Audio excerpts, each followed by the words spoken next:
Welcome to Indiana Sports Beat Radio, presented by Andy Moore Honda of Bloomington. Know your role and shut your mouth, you jabroni! Fires upfield into the end zone. It is caught. Jelani Woods, touchdown! INDY!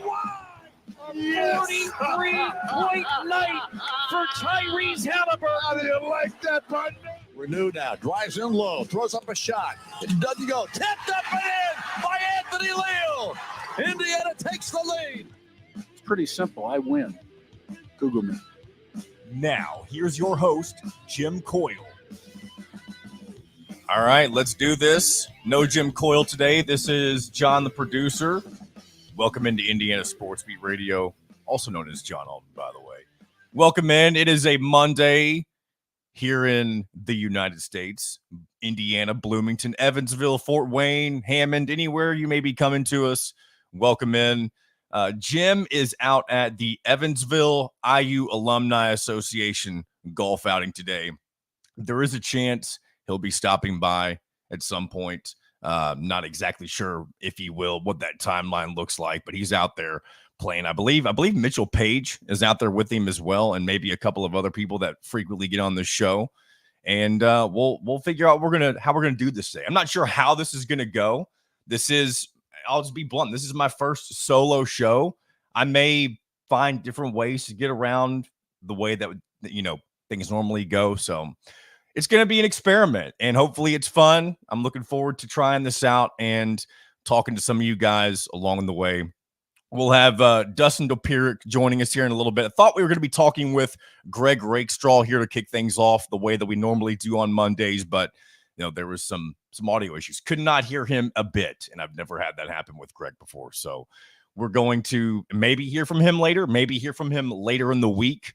And if not, then we'll figure something else out. And then we may hear from Todd Leary today. I know he's also usually a Monday guest for us, but it would not surprise me if he is also out with Jim at the golf outing. So sometimes you just got to roll with things, and that's what we're going to do today. But for those of you fans of the Pacers, that's exactly where we're starting with today, because last night the Pacers did something that they haven't done in more than a decade.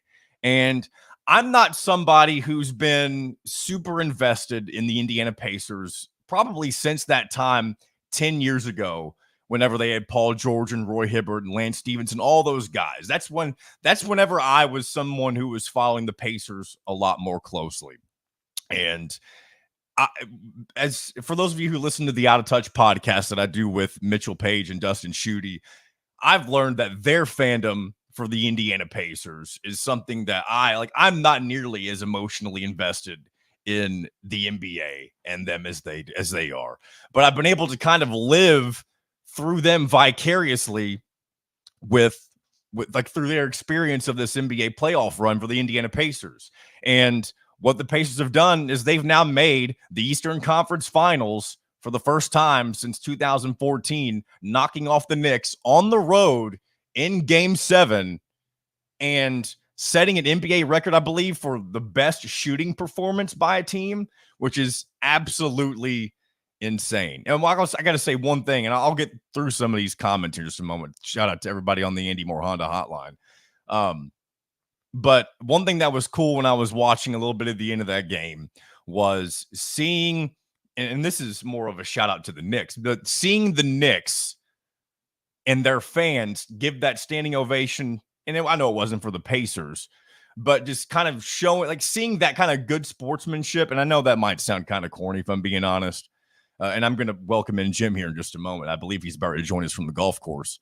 But seeing what the Knicks were able, their fans were doing to kind of just show their appreciation for what they were able to do, their team was able to do. I know Josh Hart is somebody that Knicks fans have kind of been rallying around for some time. And just knowing that the Pacers were able to overcome all of that, being on the road, winning Game 7, and it's kind of like the City Boys versus the Hillbillies. I know there's a joke about it that Bob Kravitz mentioned the other day that I'm not recalling, but Shout out to the Pacers. We'll talk more in depth about that whenever I have somebody to bounce off of, like Dustin Dopirak. But really good to see them. They'll be obviously facing the Celtics, probably the best NBA team right now, of the season. And I was about to welcome Jim in, but he dropped out of the green room, so we may not be talking with Jim like I thought, or maybe we will. Let's go ahead and give this a shot and see if Mr. Jim Coyle is able to join us. Jim, are you with us from the IU alumni golf course? Oh, of course I am. Look at that, John? Mitchell Paige alongside as well. What's going on? Perfect timing. He just walked out, man. He was up there trying to do his best Xander Schauffele. I hit some good shots, Jim. You heard it. Look at that. Looks like a busy, beautiful day out there in Evansville. Yes, it is that. And I'm glad this thing is early, although, I hate getting up extra early, which I had to do for this. But it's a great cause, so might as well. But, my God, what an incredible sports weekend, people. Sunday alone was an incredible day.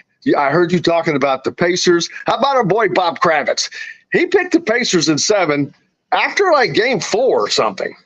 He did, yes. And so just lost on my headphones for some reason, but that's okay. I know it's go ahead. Oh, out of here. Yeah.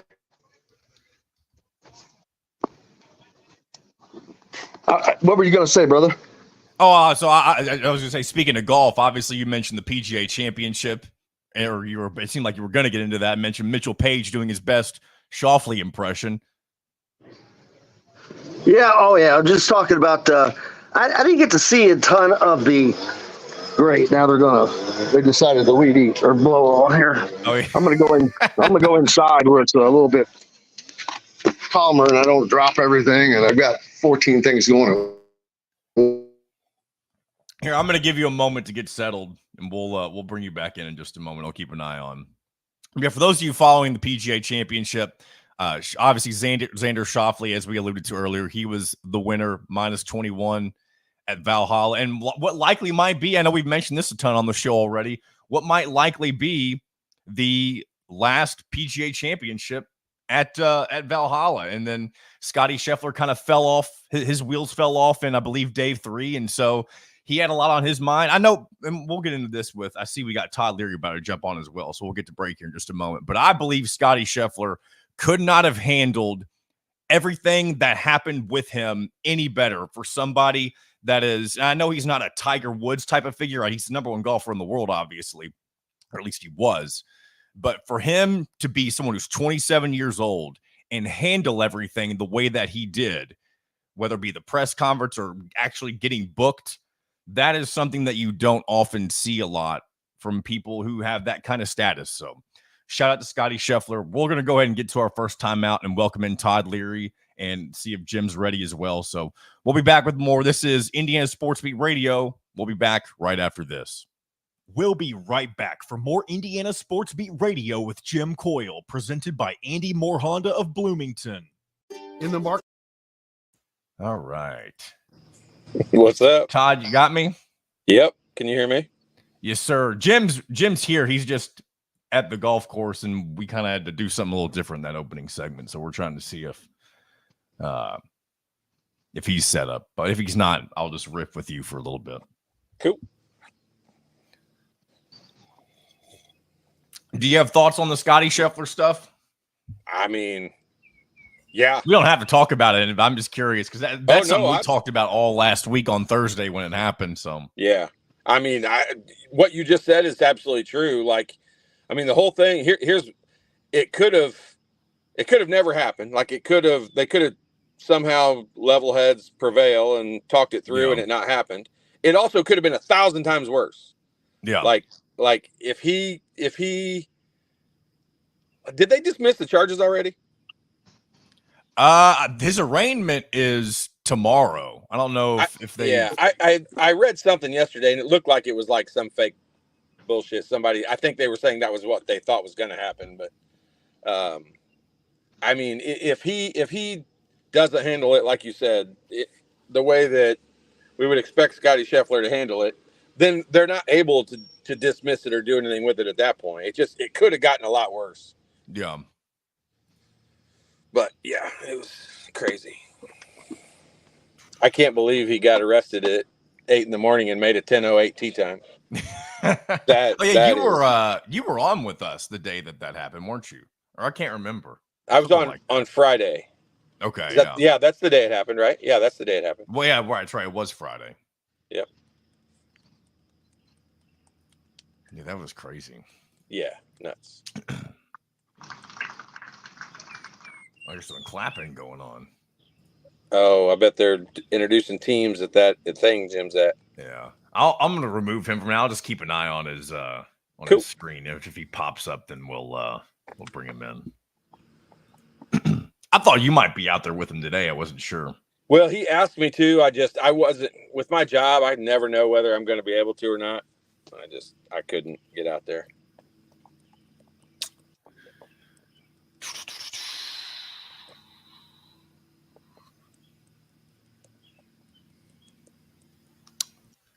All right. I'm going to go ahead and pull this back in. South Walnut in Bloomington and is your one-stop shop for high-quality meats, bakery items, and now fresh seafood. Chop Market and Table has the largest selection of in-house made products. Can you hear me, Jim? And everything you need to make a gourmet meal at home. Or pick out a tomahawk steak or a hooper filet and enjoy it cooked to perfection in Chop Steakhouse. Chop Market and Table, a part of the Wild Food Group, is your butcher, baker, and fish house, no matter where you live. This segment is brought to you by MyJumpShot.com.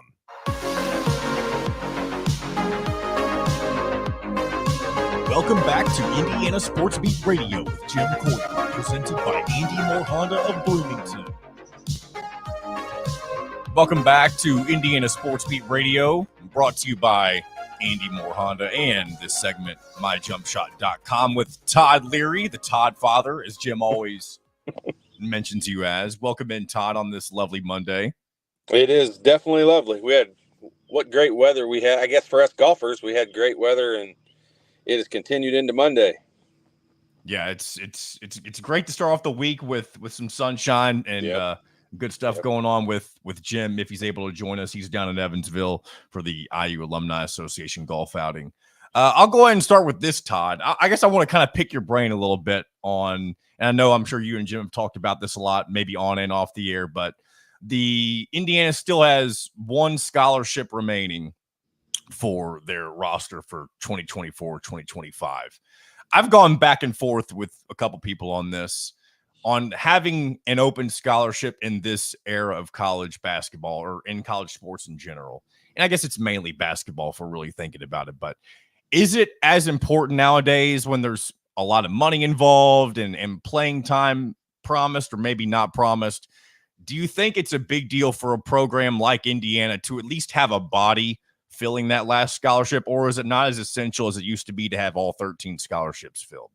Yeah, I don't think it's as essential as it used to be. I know every team deals with injuries and that kind of stuff, but there are also, systems in place where I know there's been cases in the past where they've, brought players in off of intramural teams or the football team, or, they've just had a practice squad or guys that can bang in the game. Like at this juncture, this is one of those you almost need to hit a home run with the Mr. Irrelevant pick in the NFL draft.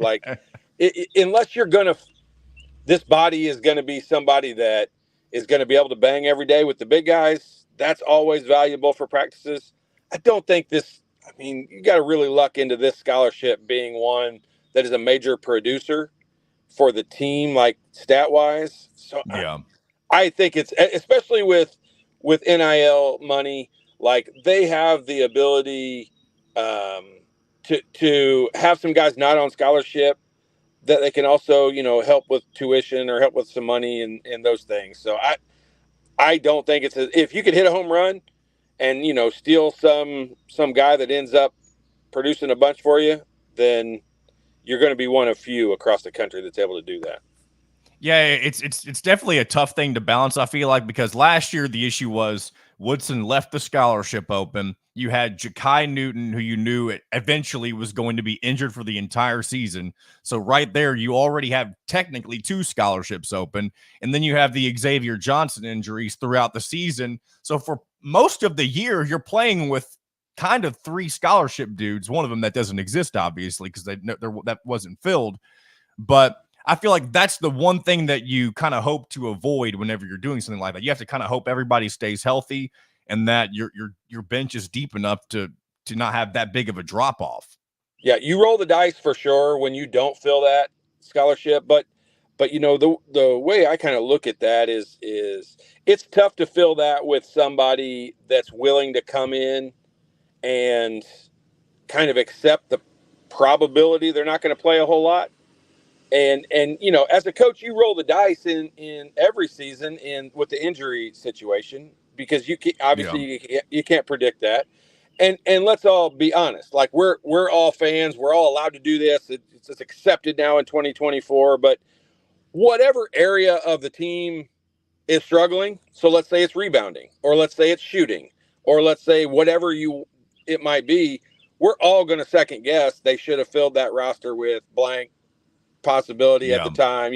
Some Dalton Connect's gonna sign with somebody last minute and have a breakout season, and everyone's gonna say, why didn't we get that guy? Like that's a fact, and that's gonna happen. I'm not ripping the fans, I'm one of them. I do the same thing. But from a coach's perspective, it's hard to go sell a kid right now and tell him, hey, look, come in, you take this last 13th scholarship. It's most likely a project situation. That's where I honestly, I talked to Jim about it last week. The high school kids are the ones that are getting hosed the most from a recruiting perspective. Not the top 50 or 100 in the country, obviously, but the trickle down effect to all the other guys, because there are a lot. That 13 scholarship would be filled with a graduating senior from high school this year if this was 10 years ago or 20 years ago or anything prior to this year and last year. So that's where it is kind of, it stinks a little bit, because and those for are the me, kids that are paying the price. And again, you would know better than I would. Just my thoughts whenever I think about how to fill the scholarship, if you even do fill it. If you do get somebody who's kind of an under the radar recruit, maybe it's an in-state guy, maybe it's not, maybe it's just somebody who's familiar with the Indiana program. Is there a chance that they would take somebody who just wants to kind of cut their teeth? They know they're not going to get the playing time, but if you have the opportunity to play against elite talent and then take that to, like, say the following season, you jump in the transfer portal, then you can go play for a smaller program and potentially have that experience. And again, I guess it's not a lot of it is in-game experience, but just playing against those guys could make you a better player potentially when you're playing for a smaller program and you can get those minutes. And you know what? Like, here's the you take one avenue this way, or you could choose to go another way. Like, that route is one route to take. The other route is to go to a small school, put up big numbers right away, and then transfer to a big school. So it's really hard to judge right now which one of those is going to be the most successful. I think individual programs, it'll be successful in different ways, and every year it might change. But for individual players, there are a lot of players, high school players that would be filling those spots. And right now, I know for a fact, I've been told directly out of their mouth that there are a lot of big time major programs that are afraid to fill that last scholarship with a high school guy, because they would rather get someone who's, take Indiana's bench last year with Caleb Banks as an example. Would Caleb probably have gotten more NIL money wherever he transferred to had he come from a small school with big numbers? Probably. But he went the other route, and he was at a big school, and he didn't get much playing time, so now he's going to go somewhere else. And like, let's use all of like CJ Gunn, for example, going to DePaul. Like, if he goes there and has a big year, the next year he's going to end up at, like, Oklahoma or Arkansas or somewhere. So, I mean, those are not, every year it's a moving target right now. The last scholarship, I think we all thought last year, and I hate to use the name here, but it proves this point for me, And that Peyton Sparks last year, we were all pretty excited because he put up pretty big numbers at Ball State. Yeah. And that seemed like it was going to be a pretty solid backup right there. And although I think he had moments, and if he was regular in the rotation, I think he could have been a bigger contributor. I'm not saying he should have been. I'm just saying it just didn't work out. Like the system just didn't fit right. It wasn't the right move. But in the summertime, we felt like it was a good addition. It was a good backup, just like adding the kid from Bellarmine. There's a chance that ends up being the best sign we had all year. There's a chance he never sees the floor. Like we don't know that at this point. Yeah, and I think that's a part of the intrigue of college basketball nowadays, especially when you take teams like Indiana and even to a greater extent with Louisville and Kentucky. They are building their rosters up from the absolute ground up. Both of them have brand new head coaches with Pat Kelsey and Mark Pope. Both from the outside looking in, people thought were underwhelming hires, and I guess they probably were. It doesn't mean they won't work out, but they are doing something that I don't feel like a lot of major programs have done yet in this era of transfer portal NIL, and that is legitimately building your team from nothing. It's almost like you're creating a franchise in a video game, and you're just kind of putting whoever the heck you want on there, and not exactly whoever you want, because you can only get so much, but it adds a sense of intrigue and mystery, I guess, so to speak, because you don't really know what you got. And this includes Indiana as well, but just not on that same grandiose scale as those other two schools, because you're trying to fit all of these pieces together, and you're really not going to get a chance to see how it works until November comes around. No, there is absolutely no doubt about it. I think kind of the whole country is living the life of a Kentucky fan for the last 10 years, because every year their roster seemed to be brand new. It was 5 brand new guys that, it was almost like their own Fab Five every year. And to an extent, you can say that was successful. You could also make the argument it wasn't successful. But you're right. Like right now, it's kind of the norm. It's not like it's an unusual circumstance that Louisville and Kentucky, they're both their proximity, both their big time schools and big time program or conferences. And so, yeah, it's a little odd that both of those two schools, Kentucky is considered a blue blood, and I think always will be. So to have one of those schools dealing with issues you don't expect those schools to deal with, it's interesting. Is the funny part is as a basketball fan, like you have to. I'm glad I'm not the old guy who sits there and doesn't want any change to ever happen, because I'm kind of accepting this whole new college basketball thing. Now it's getting a little wacko. Pretty soon we're going to have players making $10 million a year, and they're going to have to figure something out to make sure this doesn't happen. But yeah, because the NBA is that's gonna decrease their value, as crazy as that sounds, because there's so many guys that obviously already aren't going to the NBA because they know they're not going to get drafted, they're not going to make anything at that level. So why not make a smaller amount? But if you're making more money in college than you could in the NBA, even if you have kind of both options, that's kind of, I don't want to say dangerous, because I don't really know all the ins and outs of how all that stuff works. The NBA could always make change in their own right, but it's kind of crazy that that college basketball, at least in its current state, could compete with the NBA in a certain extent. Well, I mean, let's just take, for example, let's say there was a LeBron James, generational talent, coming out as a freshman this year, and going to a college. I mean, a place like Kentucky, Arkansas, for example, places with big NIL money. I mean, Indiana, in that regard, could offer him $5 million a year. That's right, and the $5 million is so much that Todd's screen blanked out. I'm sure he'll pop back in just a moment. I'm going to look through some of these comments here on the Andy Moore Honda hotline to see what we got going on. It appears, is Todd jumping back in with us? Is Todd with us? Here's what we're going to do. We'll go ahead and we'll hit a break here. And you back with us, Todd? Yeah, sorry about that. No, you're good. I was like, well, maybe I'll just go to break and we'll come back. But if you're back with us, we'll keep rolling. Yeah. No, I got a call and I hit the wrong button. It was my bad. Actually, I'm going to go ahead and take this break anyway. I want to regroup. And then we'll hop back on this train and maybe dive into a couple of other things on the other side. Awesome. So awesome. You're listening to Indiana Sports Beat Radio, brought to you by myjumpshot.com with Todd Leary. We'll be right back right after this.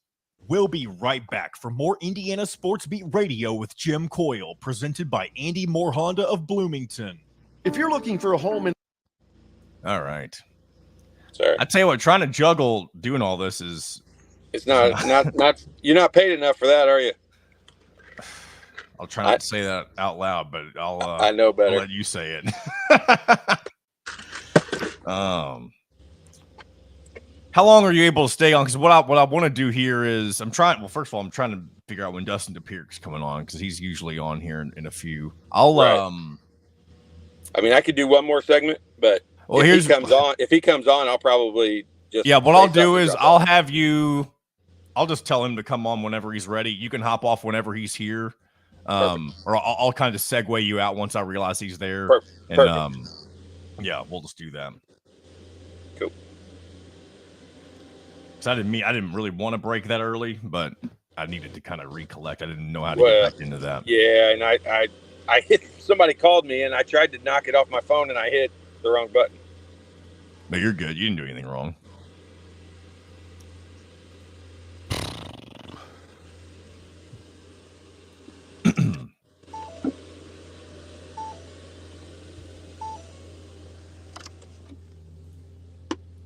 I can't remember. You work in Owensboro or Evansville or?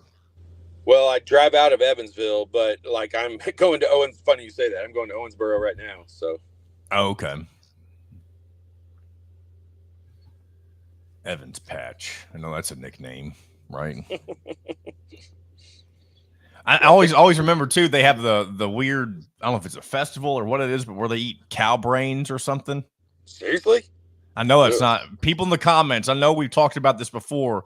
Let me know what I'm referring to. If y'all know what festival I'm talking about, the place where they eat the cow brains. I know I'm not making that up. Maybe I'll bring that up on this next segment. Especially if it's coming up. I know we're in that era or time of year, I believe, whenever that. I know they have a big festival downtown, but I've never been to it. I don't know anything about it, but it's huge. Or it might be like a county fair or a city fair or something. It might be that kind of thing.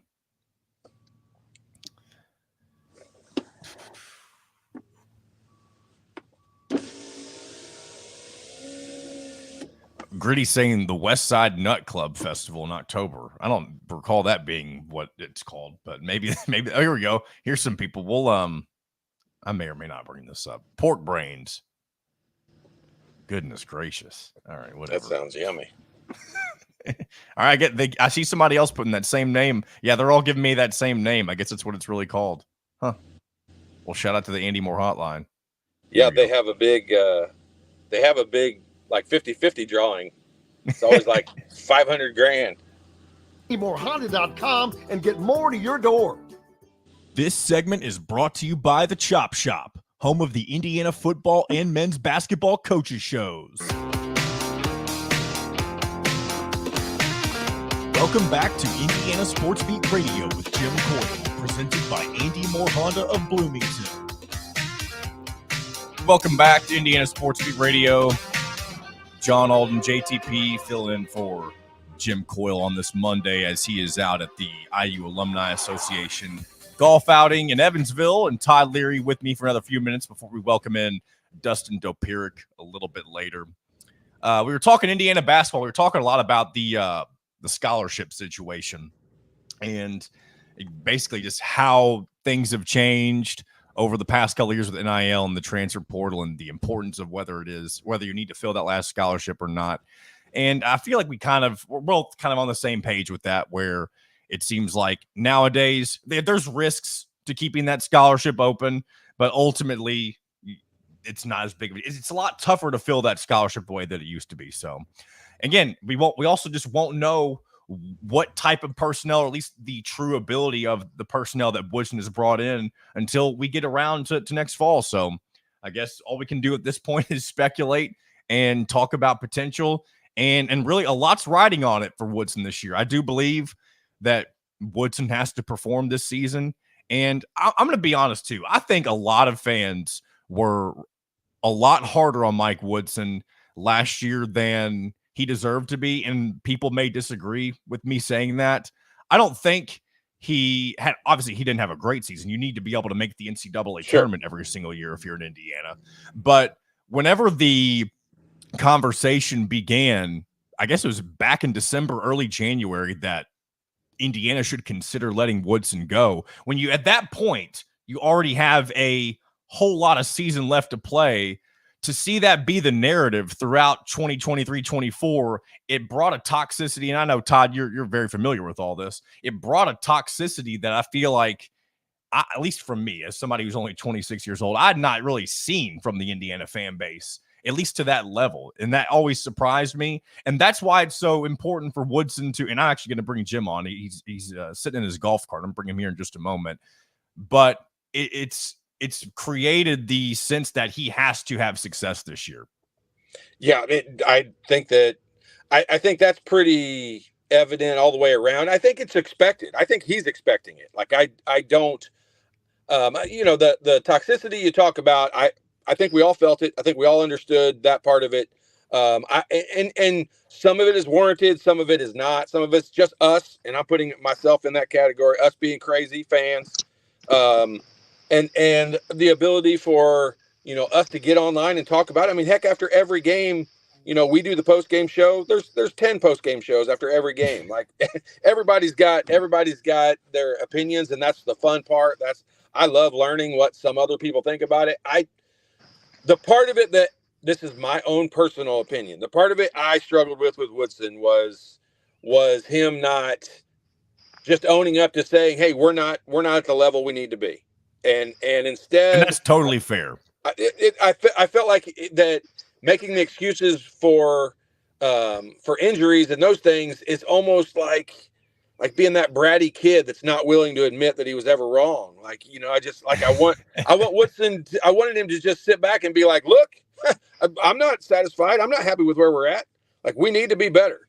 And that's where I think a lot of the sidewaysness got going last year with the way Woodson handled a lot of that. That's just my opinion of it. And actually, I do agree with you on a lot of that. Any opportunity he had to take accountability, it seemed like he would kind of throw it at the players. Right. And as somebody who's in the Louisville area, I saw that on a much more egregious level with Kenny Payne. Kenny Payne is, I tell you, there's not a single fan base that would want Kenny Payne as their head coach. Yeah. That man was way in over his head. And I know he's a beloved player with Louisville, and I know UK fans loved him as an assistant and the players loved him. But something about whenever you can't take any accountability, that's not going to rub anybody the right way. And I do understand from that perspective why it would piss fans off, if that makes sense. Yeah, no doubt. Jim, are you with us from the Evansville golf course? I am. How's it going out there? It's a little humid, but this is one of the most beautiful places. This is one of the most beautiful, other than the Pete Dye course. I can't imagine a course being any more beautiful than Sultan's Run here in Jasper. It's just the same situation. It's not that far from the Pete Dye course, so it's in the same rolling hills of southern Indiana, and it's just gorgeous. It's a gorgeous day. It's going to get hotter than hell out here, though, I can tell you that. Yeah, well, we don't feel sorry for you because it sure looks fun and beautiful. So, and you are right. We wish you could be here. I promise you. Hidden gem. There's Mitchell over there waiting to tee off. Mitchell Paige. We're down here trying to help out with the great cause, the Indiana Alumni Association, a chapter of Evansville. This is their scholarship outing, so trying to help them and get forward. But I know you're talking about IU basketball and whatnot, but and I agree with everything that I heard. And the big thing is going to be he landed a great recruiting class, or portal class this year. But to me, it's next year. These 2025 kids that are true recruits. Indiana recruits. There are 4 that just stand out every weekend. We follow them on AAU, and of course it's Jalen Harrelson, it's Trent Sisley, it's Malachi Moreno, and the guy who's recruiting is rising faster than a bullet is Braylon Mullins. This dude is just keeps doing it. Over the weekend, in first game that Indiana Elite played, he had 25 points. He was 6 of 6 behind the 3-point line, 8 of 10 overall from the field. This is a guy that can get into a groove, Todd. Yeah, no, I've watched enough of him. You do not have to sell me on him. He's legit. He's one of those, I don't want to call him late bloomers, but I think when coaches, I said this to you last week, when coaches get in the gym and they see him in person, his stock's only going to keep going up because he's bigger and stronger than you would give him credit for in films from high school.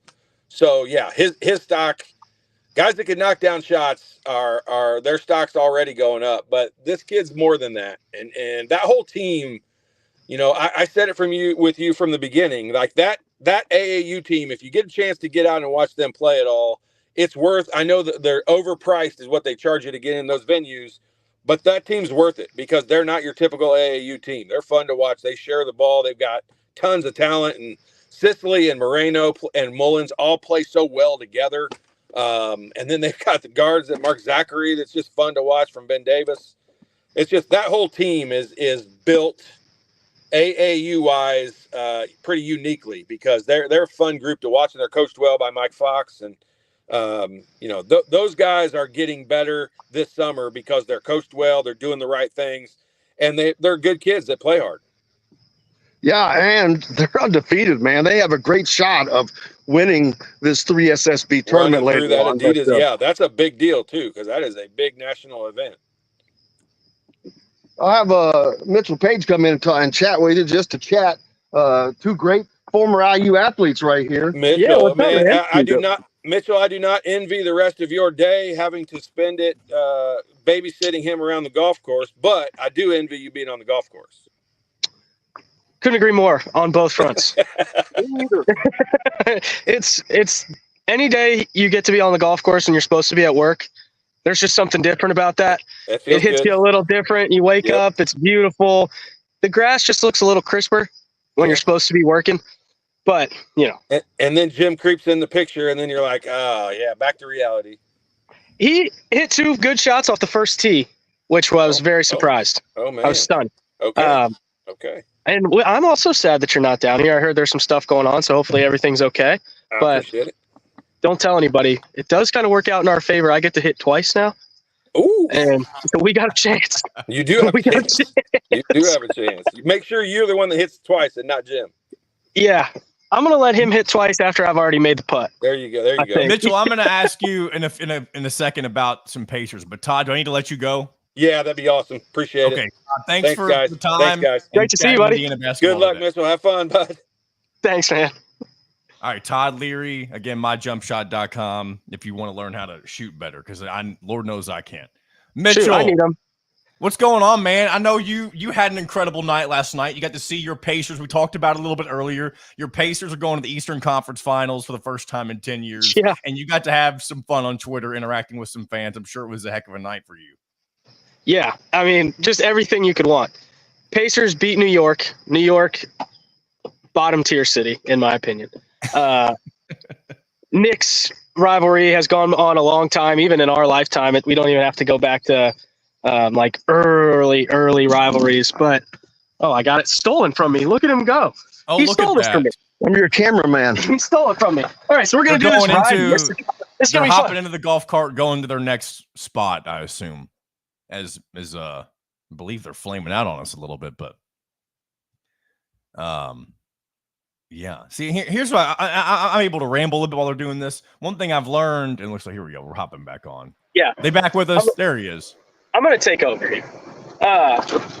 Just what a night. I think if we have any listeners for the podcast, you know that I love fighting on Twitter. It's one of my favorite things to do in the world. I seek it out like I don't even know anything else that I seek out as much as I seek out a Twitter fight, and there were plenty to be had. It was so fun. And the Pacers are just so fun. are so fast. They're up tempo. They all look like they're having a blast. And that's the kind of basketball I like to watch, is guys smiling, having fun, shooting threes. I know the Celtics are going to be tough, but if the Pacers get rolling the way they did last night against the Knicks would make a three, and it felt like the Pacers had an answer three within 10 seconds of the ball going through the net. And when you can do that momentum can shift really fast. And I don't know. You never know. This may sound silly to say, but I feel like the Pacers can afford to kind of take off from game one. You're going to be on the road. You've just played a hard-fought series and won in 7 against the Knicks. The primary thing that the Pacers have to do, if they're going to find a way to upset the Celtics, obviously take care of your home floor and steal something on the road, potentially around game 5, or even if he gets all the way to game 7. I think it's okay if the Pacers kind of take a break. And I'm not saying they should, but the reason I say this is I don't feel like fans should be surprised if the gas has run out a little bit in game 1 based on what they've had to do against the Knicks. Yeah, there certainly would be an excuse for them. But the way they play, they're up-tempo. They make some threes. I mean, I assume the adrenaline will carry you, especially in that building. Boston fans think they've got a real shot to win it all. They're going to be jumping. They've got a bunch of rest. So, yeah, if you get boat raced a little in the first game, I don't think that's cause for panic. But I don't know. I just believe in them. And I'm definitely biased, unrealistic, about as unrealistic a fan as you could ever have with any team that I cheer for. I think I've predicted Indiana here's football. One thing, though. It goes against what I was just saying. Andy says game 1 is the prime game to steal. Boston has been off for a few days. Pacers are playing their way into this one. That actually makes a lot of sense, though. I kind of get what he's saying there. I totally agree. That's where I was going to try to get to. They've had a long break. They're the favorites. I think that the spread is already 9.5. Yep. They have no business losing to the Pacers. They really don't. And the Pacers have a ton of momentum. They just went in the Garden and won by 30, made 70% of their shots. It's kind of the rest versus rust argument. Yeah, I mean, I think if you're going to steal one, this might be the one to get. I'm excited for Tuesday. Yeah, and you're obviously out on the golf course right now. How many holes have you already shot? We played one. We played a par 3 to start the day, and it's one of the best holes that I've probably played in the state. Number 12 at Sultan's Run. Big downhill pond on the left, just a beautiful framing. Jim said it, and I don't think he did it justice. I mean, this place is unbelievable. Played a lot of golf in a lot of places, and I would imagine for the price, you're not really going to get better bang for your buck than coming down here. So I will be. Are you having a good shooting day? Are you happy with the way you performed today on the course? I hit a bad one off the first tee, but then got up and down. So we're even par through 1 after a par 3. We were looking at a big par 5. Hit a good drive. I might get home in 2. We're going to keep you posted. I think I'm we going to got ask you one more thing before, and maybe you all pop in a little bit later, but I want to hear your thoughts on everything that went down with the Scotty Scheffler thing. And you don't have to give me every detail if you don't want, but let me hear your short version of what happened last Friday down in Valhalla. Yeah, I mean, the chaos of that morning, I can't, from his perspective, from the police officer's perspective, because golfers aren't like NBA players, right? A lot of people are going to recognize Luka Doncic or Tyrese Halliburton or somebody similar like that. But a golfer, it's a little more niche. So I know that all the on-course security were all golfers. They volunteered to run the event. They know who this guy is. But as soon as you have just awful, awful news, worker gets hit by a bus. Yep. Everyone panics. Tee times are in an hour and a half. There's thousands of people running around. Those officers are in complete chaos. They're just trying to manage this situation. You've got a guy that you don't recognize that doesn't really look like he's following. He says, I've got a tee time, but you're like, wait, what? You're not just a pro. This is the PGA Championship. Who are you? And it can just all happen so quickly. I mean, credit to Scotty Scheffler for being able to battle that. I think it's one of the funniest images of thinking of him stretching in the jail cell that I could maybe ever think of. But I mean, I'm happy to hear that it sounds like all the charges are going to be dropped, but it just sounds like there was way too much going on for everybody, and it just kind of got out of hand. And cameraman Jim back in the saddle. It gets you back out of the sun there. How's that going? And don't forget about Indy this weekend. I was out at the track on Saturday. What a weekend we got. Was, what a weekend, the city of Indianapolis. I'm telling you, that's what I was all I could think about. You had the PGA going on down in Louisville.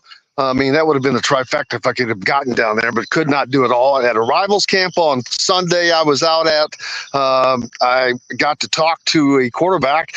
I was just happening to be watching him, and he had made some nice throws. I'm like, man, who are you? What's your name? Where are you from? Turns out he's an Indiana recruit. We'll have more on him. It's the son of John Kitna, out of Cincinnati. So I heard that swing in the background. That was one of the most beautiful sounds I've ever heard as a sound effect on this radio show. I hit that one good, John. I hit that one was good. Beautiful. Well, it sounded like it was a hole-in-one. Yeah, great audio. But that's not quite what it sounds like when I swing. And there he goes. Mitchell Paige winds up. Oh, who knows where that ball went? But it looked good. Who would have thought being in a Sports Beat Radio today on a Monday, you'd be getting some I guess a live broadcast in the sense of Mitchell Paige shooting on Sultan's Run golf course in Evansville.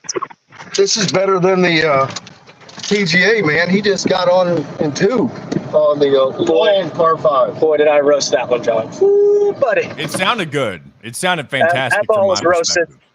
And Jim almost drove us off a bridge just now trying to be on the radio. I tell you what, I know that would be very unfortunate if the golf cart flipped, but it'd probably be one of the most funny things that anybody could witness right now. Especially you sitting in your chair at home, us toppling over a bridge on the second hole, just getting absolutely on live radio destroyed on live radio. Honestly, it'd be one of those things we could clip it, we could put it all over social media, and we'd probably get so many new viewers or listeners because of it. Yeah, I don't know if they do not top 10 anymore, but that's number 1 for the year. It's gotta be. Yeah. Well, right after that shot, especially. Yeah, I know. Roast one on the green and then drive it into the pond. Oh, I hit it over the green. I had too much gas. I'm the worst. So what else is new before we get up against it here in a few minutes? We still got a little bit before we hit the hard break. What else is new out in Evansville today? Well, nothing, just this. But I'm again talking about this incredible weekend going on in Indianapolis. Like I said, you had the Indianapolis 500 day 1 qualifiers, day 2 on Sunday, which was maybe more exciting because you had Saturday you had the Fast 5 qualifiers, the guy that making it to the top 12, and then the Fast 6 got to go for the pole yesterday, which that was an exciting race, and Will Power ended up being the guy on the pole. Penske comes back after being disqualified in that race down south, and they have the front row 1, 2, and 3. That's awesome. So that was just an incredible day at Indy. Kyle Larson, to me, is the story. NASCAR driver, NASCAR champion. He comes to Indianapolis. He's going to do the double this Sunday, which means he's going to drive an Indianapolis 500, then get into a helicopter, go to a plane, get on a jet, fly down to Charlotte, or actually North Wilkesboro, North Carolina, where the Speedway is this year for the All-Star game. No, that was this weekend, which he still had to do. After qualifying, he had to get out and go and fly down to North Wilkesboro for a race. Next Sunday, he'll have to do the same thing and get to Charlotte for a race. But this one will be a 600-mile NASCAR race, the Coca-Cola 600 at the Charlotte Motor Speedway. And that's 1,100 miles in a day, peeps. That's a lot of driving. But the fact that he has qualified in the top, where did he end up? I think he's on the second row in the 6th spot, maybe 5th or 5th spot, I think. But he's in the top 2 rows. Never, ever driven IndyCar before. Yeah, so wild. That's pretty cool. So, well, I'm going to let you guys get back to it. If you want to check in, we're going to bring in Dustin Dopirak. I'm going to talk a little more Pacers. And then if you guys want to check back in, we can do that here in a little bit. Absolutely. Yeah. You guys have a great There's day. Your we host, look forward to Jim seeing you Coyle. in a little bit. That's right. He's coming to us live today from Sultan's Run Golf Course in Indianapolis. And while we've got a couple of minutes, before we get to our hard break, I'm going to go ahead and bring in Dustin Dopirak, who was just kind of witnessing all that was going on. I'm sure he's a little bit confused, but I am. You've had a heck of a, you've been all over the place. You've been traveling with the Pacers. You now know that they're going to be going to the Eastern Conference Finals, so you're definitely familiar with chaos right now. Yeah, no, for real. I didn't. I couldn't book my flight last night. Well, until after they won last night, and I wasn't sure where I was going to be today. So it turns out I'm going to Boston. Yeah. So, and good news for you is it's not super far away from where you're at right now. It's not. Right? It's a short trip. It is a short trip, but hotels are expensive. So I'm going to be quite further away from Boston Garden than I was from Madison Square Garden last night. But all the same, obviously, thrilling situation for the Pacers, for Indianapolis in general. Obviously, next weekend's going to be wild. You're going to have 2 Eastern Conference Finals games bookending the Indy 500. So that's it is Pacers and Racers coming back. I didn't even know that was a phrase until like 2 weeks ago, but it's a thing. I didn't know anybody had ever come up with that, but it's a real thing. So, month of May in Indiana is going to be wild, but incredible performance, obviously, by the Pacers in Game 7. You went from thinking, Game 5, they were a wreck, and they turn around just fantastic performances in Game 6. And to go up in the Garden in Game 7, shoot 67.1% is just nutty. I mean, just the way they shot the ball was incredible. They made 10 of their first 11, I think. 16 to 21 in the first quarter, and they just didn't stop. And you look at the end. I mean, they had like 52 points in the paint. I think they shot 54.2% from 3, and they shot 14 of 18 on like long twos on like between the paint and the 3-point line. Like, that's not normal. Like, nothing about last night was normal. It was amazing. Obviously, it helped the Knicks are just the wheels are coming off. Certainly from just an injury standpoint, they were down to not many people left. Jalen Brunson obviously gets his hand broken towards the end. Anunoby had no business playing in that game at all. Even to try it, I think, really threw them off. And he had a nice start to the game. Believe it or not. I mean, he made a couple shots, but they could tell immediately he couldn't guard anybody. And so, I mean, it's inspiring and all. I mean, like, as Rick Carlisle pointed out, he was like, there was some Willis Reed to that. And he made tougher shots than Willis Reed made.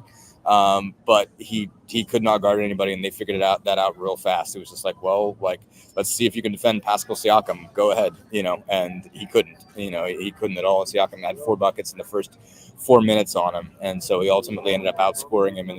And Tibbs realized pretty fast, like, yeah, we can't do this. Like this, there's just no way. And that's one of the best defensive players in the league. He just couldn't move. Before we get to our first break here, or our next break here, I should say, what is it just about the Pacers team in general that they've been able to kind of create their own path to get to the Eastern Conference Finals? Obviously, to even be in the NBA playoffs at this stage of their rebuild, if you even want to call it that at this point, it feels like it is that they've overachieved in every way possible. How have they been able to get to this point? I mean, just, obviously it starts with they've got good top line talent. Obviously, it helps to get a guy like Tyrese Halliburton, who's just, a rare player, basically, a very rare player. And obviously he's had some games where he's struggled and whatnot. But, to have a guy like him that's got the talent he has and the capacity, also just desire to create for others first, like that he wants to make his teammates better. It goes a long way because guys want to play with him. He elevates everybody else. And so basically everybody else has become a better player because of him. I think, Pascal Siakam is figuring out real quick how good he can be with Miles Turner has become a much better player through just being a pick and roll partner with Tyrese Halliburton. They've gotten not lucky, but guessed right on a couple other guys. Andrew Nembhard, Aaron Nesmith, certainly I think we're a little bit beyond what people thought. But the depth is the other thing. I mean, obviously people are going to point out, well, you beat the Knicks when they were hurt and you beat the Bucks when they were hurt. But the part of the reason they were able to take advantage of that is because they have depth. Obviously, when you're in a rebuild, your lottery pick is supposed to be somebody who's supposed to carry you. Like if you fall down that far, like you're supposed to be able to say, all right, well, you're going to get some high draft picks and those are going to be your guys to come back. Well, they got 2 lottery picks and neither one of them are playing. One of them is out, and Benedict Mathurin, and the other one, Jarris Walker, isn't in the rotation because it's that good, not because they love him. They think he's going to be a great player, but he's not good enough to be in the rotation right now. And they're playing 9 deep. And so that tells you just a lot about what they've been able to amass. Like TJ McConnell's been terrific. Obi Toppin has had just a great playoffs. Ben Shepherd has been really good as a rookie, as a 26th overall pick.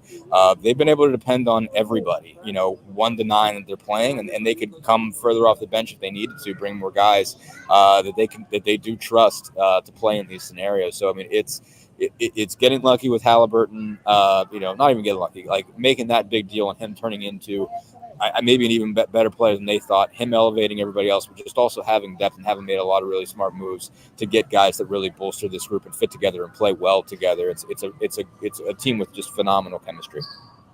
We're up against it. We're going to take a break here real quick, and then we'll come right back and continue more of this conversation on the other side. You're listening to Indiana Sports Beat Radio, brought to you by Andy Moore Honda, and we'll be back with more right after this. We'll be right back for more Indiana Sports Beat Radio with Jim Coyle, presented by Andy Moore Honda of Bloomington. In the market. All right. And just so you know, I'll be quick. I got they start boarding at 9:55. So okay, that's fine. So a couple minutes out of the break, and I'll have to go. Mitchell and Jim, I know I see you all still there. One of y'all just give me a thumbs up if either of y'all are cool with jumping in as soon as I let Dustin go. And if you can't hear me, that's fine. I might even bring him in real quick just to see if I can get a. Well, maybe they're not blank until I put them in. But yeah, this is a very weird show for us today. Oh, yeah. Jim, you got me? You're muted, by the way. I don't know if you know that. You're muted.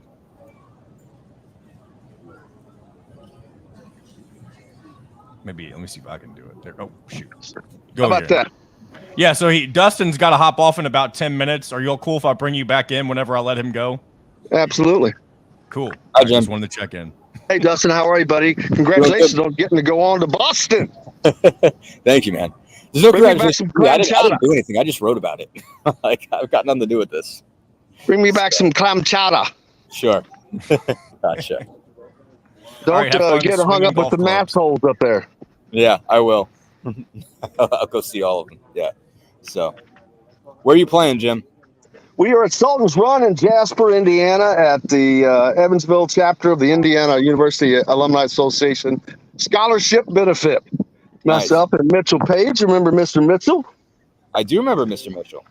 Mr. Paige, the great Dustin Dopirak, beat writer for the Indiana Pacers for the Star. Yeah, we were listening in. I couldn't agree more with your take on the Pacers' depth and how that gets so overlooked. Everybody's hurt. Everybody has players down. And the Pacers' ability to just throw guys that can continue what the starters do, it looks the same all the time. Doesn't matter who's out there. They have the same identity. That's just overlooked. I think they're one of the most fun teams. I think I give a lot of credit to the coach as well. And they buy in. They have a bunch of guys that believe, and that's dangerous. Dangerous. Yeah. No, it really is. No, that's a great point. And Rick really has got them to buy in. And I think he gets a lot of grief for some reason. I think and there are from time to time he'll make a decision where I'm not sure about that one, but you're also what, the guy's won more games than Red Auerbach, so maybe maybe he knows what he's doing. Maybe he has some clue what he's up to. I mean, He's been around a lot, and they, to your point, I mean, they really do believe in him. I mean, and obviously Tyrese Halliburton's a guy that they can see, okay, well, this is an extremely intelligent guy I'm working for. I should probably listen to what he has to say. But he's pieced it together really well, and he keeps pointing at him. He's got them to defend. Hey, too. I hate to butt in, but we're ready to come back. You guys want me to let you go, or do you want to stay in for this, Mitchell? Let us go. Okay, cool. Have fun golfing for a few minutes. Right. Have a good one, Mitchell. All right, here we go. Living.com for more details. This segment is brought to you by Hoosier Hanks East. Welcome back to Indiana Sports Beat Radio with Jim Coyle, presented by Andy Moore Honda of Bloomington. Welcome back, hour number 2, Indiana Sports Beat Radio.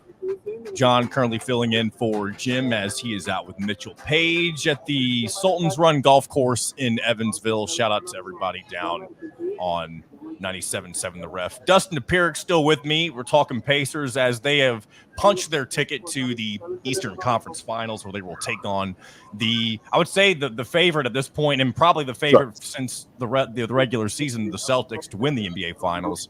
One thing we talked about earlier, at least I was talking with Mitchell earlier, Dustin. Do you think, because obviously you're more than likely going to have to steal a road game in this kind of situation, do you think it's more likely that the Pacers can get it done in game one while they're already kind of in this rhythm and Boston has this rust? Or is it more so like Boston, it will favor them because they've had all this rest, and Mitchell called it rest versus rust. Sure. Do you think the Pacers could get game one, or do you think it's more likely that they can, if they take care of their home court, they can win maybe a game 5 or something like that? Well, I mean, the thing is, oddly, like Boston's kind of rhythm routine so far, or ritual, I guess, in the first 2 series is that they mess around in game 2. Like that just seems to be the case. It's odd, obviously, the Celtics team, and they're immensely talented. But in both of they just tend to every once in a while have one of those games where you're like, well, aren't you guys the best team in the league? And they mess around and they let somebody, hit like 23s against them and they just drift.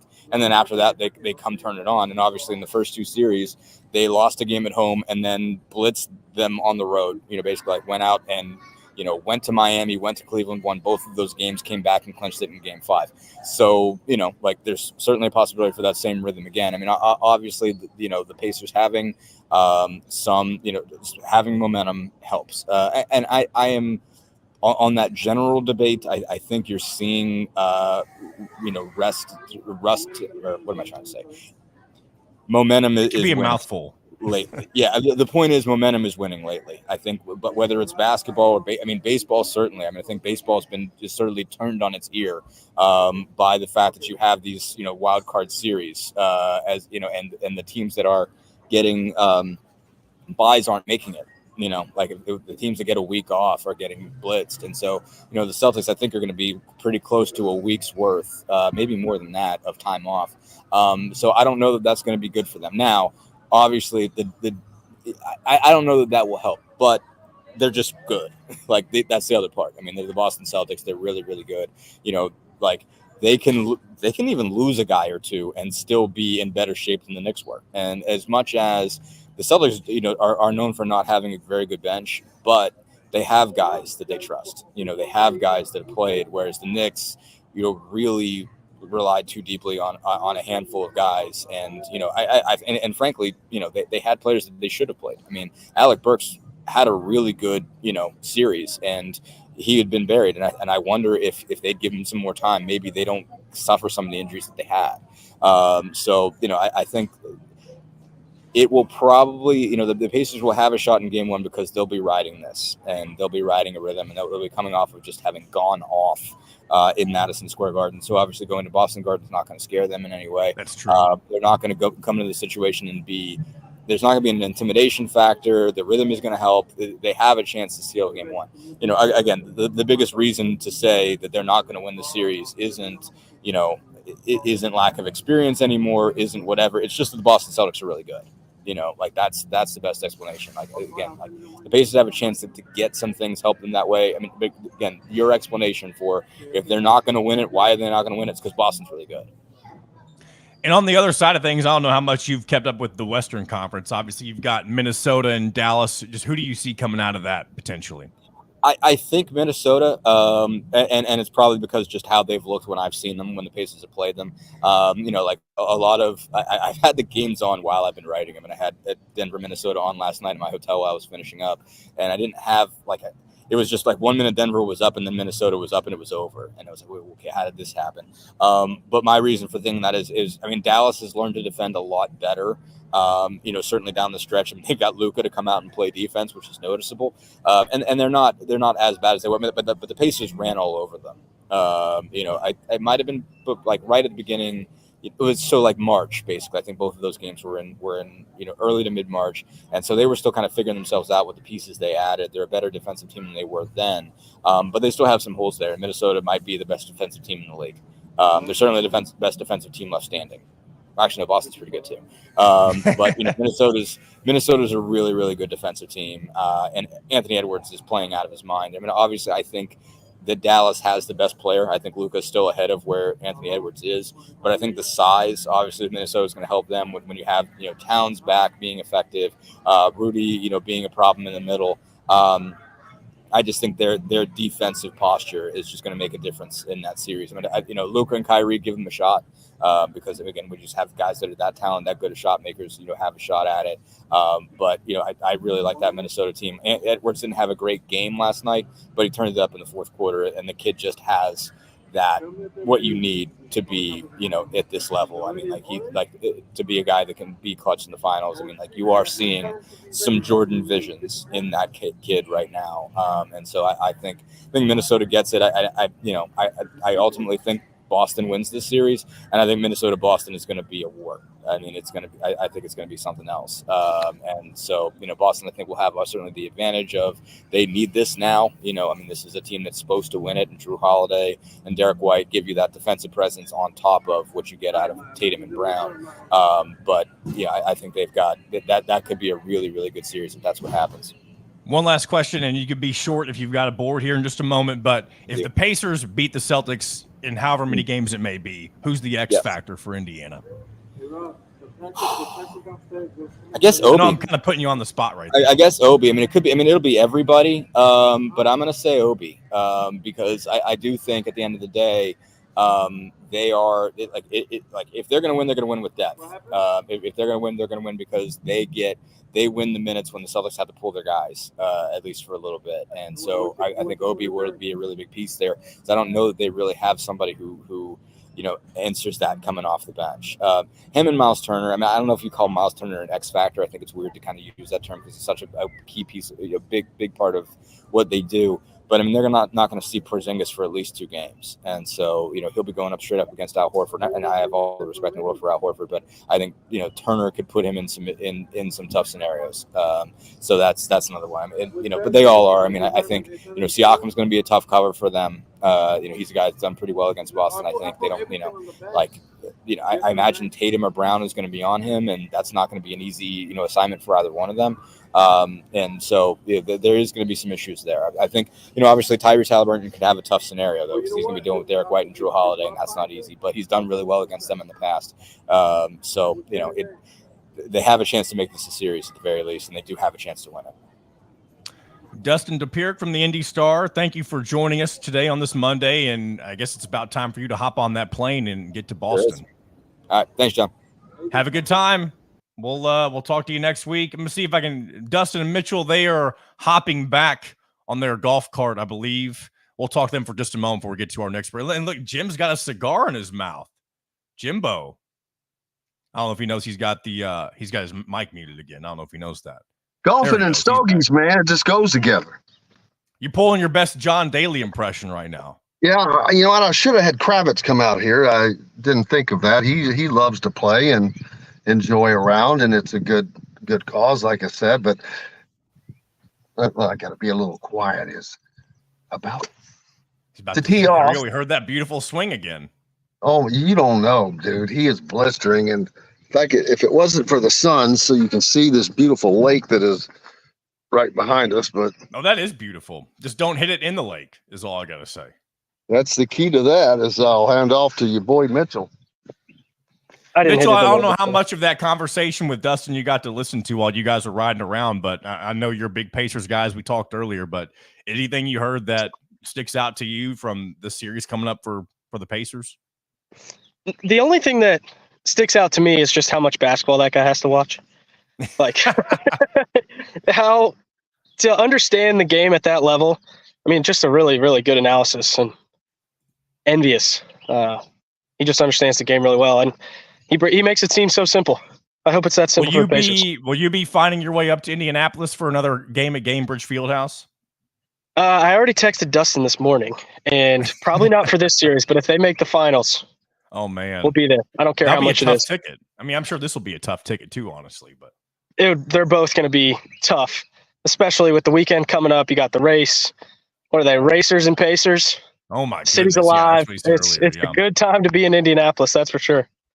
All right, I'm going to go ahead and get us to our next break. And we'll come back and we'll chat some more here in just a little bit. You're listening to Indiana Sports Beat Radio, brought to you by Hoosier Hanks East, home of the Jim Coyle postgame show after the game with Todd Leary, which obviously happens during basketball season. So again, we'll be back with more right after this.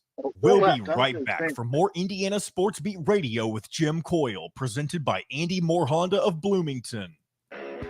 I was not planning on breaking there, but I've got to piss so bad. And I know everybody on YouTube Well, has it's a heard good that. thing because I'm glad you didn't hear during my swing. That's when we got to mute me, is when I'm swinging. Yeah, that's 2 water bottles. 2 water bottles for the boy.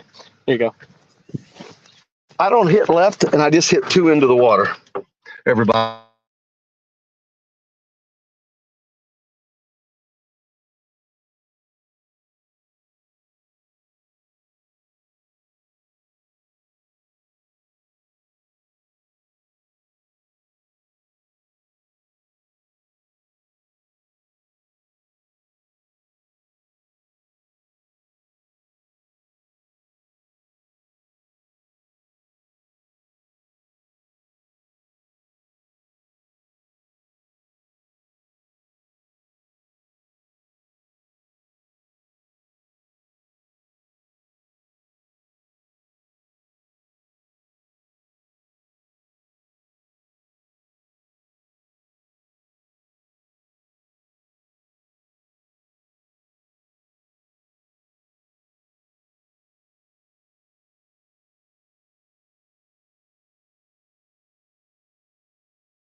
Jim, or you want me to put you back in?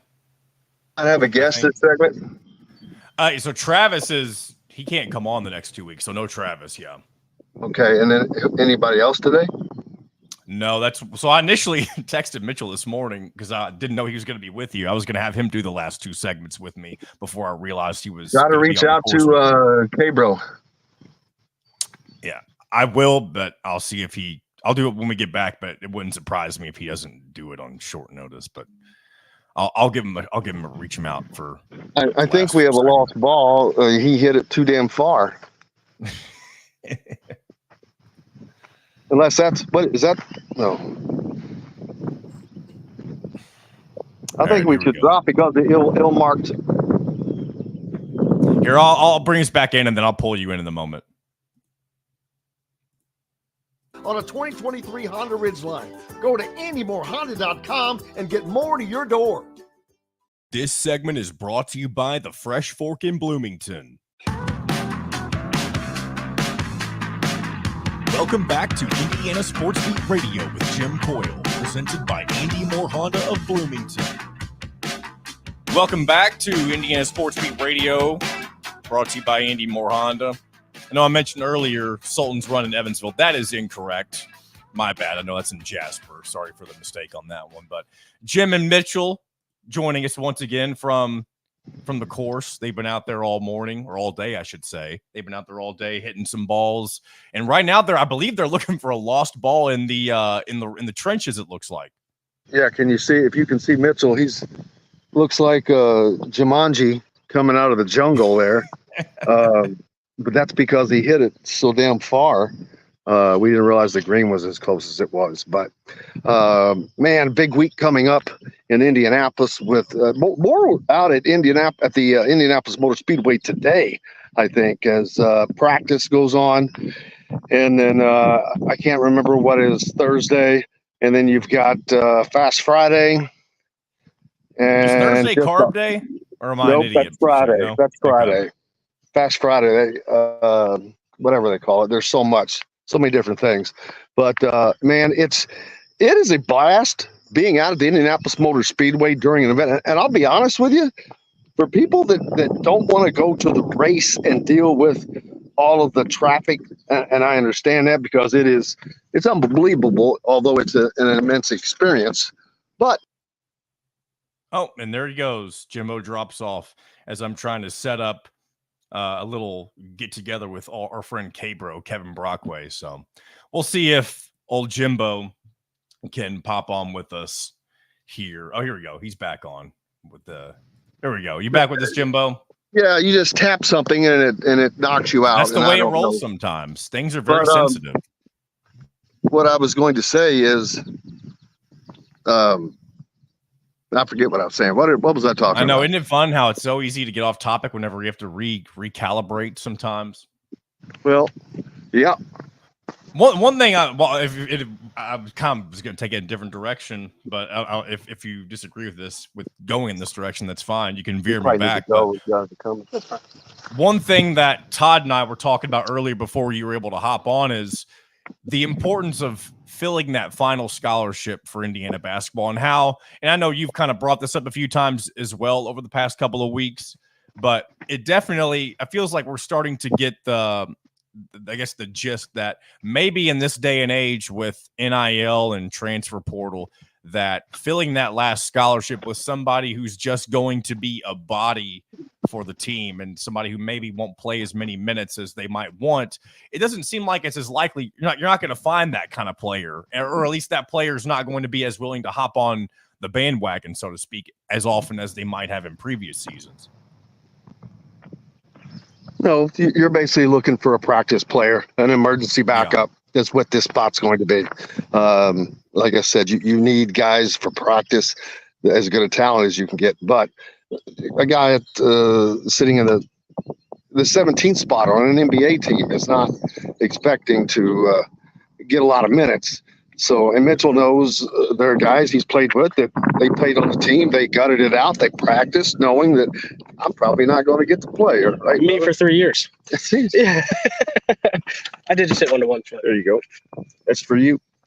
We hand it off. You can talk about that. Yeah. There you go. Yeah. This is a nice little system we got working right here. It's pretty unique. I've never experienced a show like this, nor hosted. I mean, I've hosted many live radio shows, if I'm being honest, but this is a unique way to do it for sure.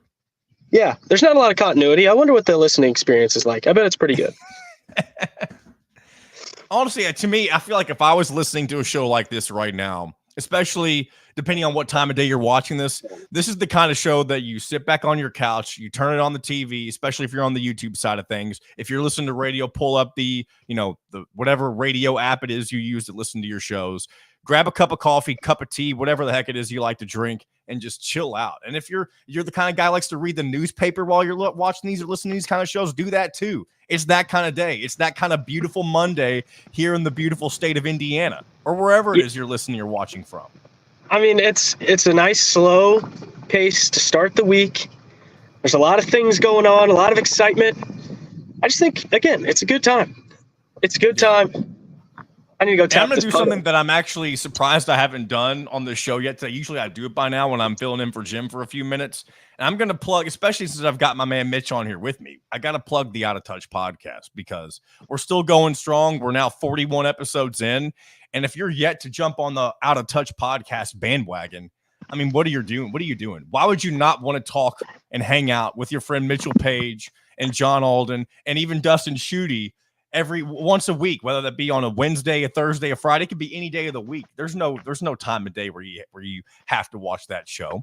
We just have a good time, and it's whenever it's at your leisure, as I mentioned earlier. I like that. That was a shameless plug. I appreciate that.